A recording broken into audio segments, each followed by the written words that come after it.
বাংলাদেশ সাংবাদিক উন্নয়ন association BJDA এর প্রতিষ্ঠাতা কমিটি গঠন। চট্টগ্রাম নগরীর পাহাড়তলী থানাধীন অলঙ্কার মোড়স্থ হোটেল জামান অ্যান্ড রেস্টুরেন্টে বাংলাদেশ সাংবাদিক উন্নয়ন অ্যাসোসিয়েশন BJDA এর অভিষেক অনুষ্ঠান সম্পন্ন হয়েছে। গত 11 নভেম্বর নগরীর রাত 9টায় অভিষেক অনুষ্ঠান অনুষ্ঠিত হয়। উক্ত অনুষ্ঠানে 31 সদস্য বিশিষ্ট প্রতিষ্ঠাতা কমিটি গঠন করা হয়। সাংবাদিক মাহমুদুল হাসান রাকিবকে প্রতিষ্ঠাতা সভাপতি ও সাংবাদিক আব্দুস সামাদ রুবেলকে প্রতিষ্ঠাতা সাধারণ সম্পাদক ঘোষণা করা হয়।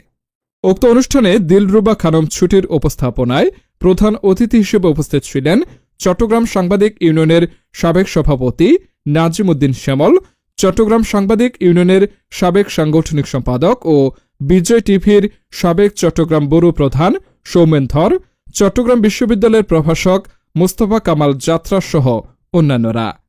এ সময় অতিথি ও সদস্যদের মাঝে ক্রেস্ট বিতরণ করা হয়।